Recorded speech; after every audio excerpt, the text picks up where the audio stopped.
जय श्री कृष्ण, जय श्री राम।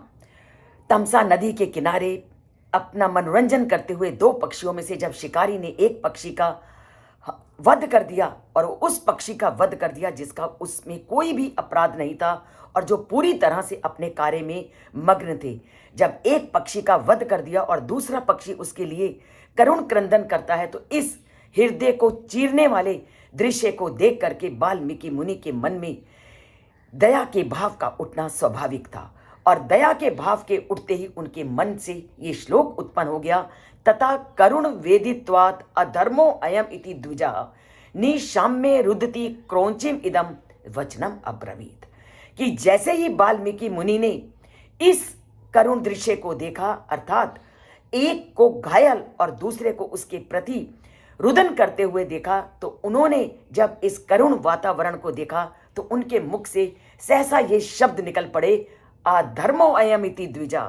कि ये इस द्विज के साथ जो शिकारी ने व्यवहार किया है, ये व्यवहार पूरी तरह से अधार्मिक था। अर्थात शिकारी को इस तरह का व्यवहार नहीं करना चाहिए था, अर्थात निरअपराधी पर प्रहार नहीं करना चाहिए था।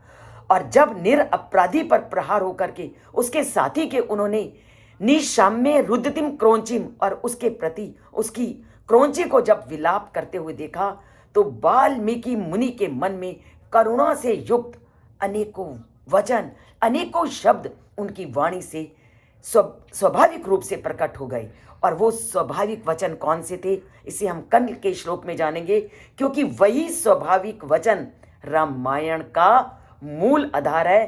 क्योंकि उस करुण दृश्य को देखते ही वाल्मीकि मुनि के मन में एक श्लोक अपने आप उत्पन्न हो गया। और वो श्लोक कौन सा था जिसने पूरी रामायण रच डाली, उस श्लोक को हम कल के श्लोक में जानेंगे कि वो कौन सा श्लोक था जो उनकी करुणा से प्रकट हुआ, अर्थात जो हृदय विदारक उस दृश्य को देख करके उनके मन से सहसा उत्पन्न हो गया। क्योंकि जब कभी हम ऐसे करुण दृश्य को देखते हैं तो ना चाहते हुए भी गीत या दुख के जो पंक्तियां होती हैं वो स्वाभाविक रूप से हमारे मन से प्रकट हो जाती हैं। और वही स्वाभाविक दुख एक गीत के रूप में, एक श्लोक के रूप में वाल्मीकि मुनि के अंदर से निकला और उस श्लोक ने उसी के आधार पर पूरी रामायण की रचना कर डाली। और उसको हम जानेंगे कल। और इसके लिए जुड़िए इस चैनल से। सब्सक्राइब नहीं किया तो सब्सक्राइब कीजिए और लाइक के बटन को दबाना मत भूलिए। बोलिए जय श्री कृष्ण, जय श्री राम।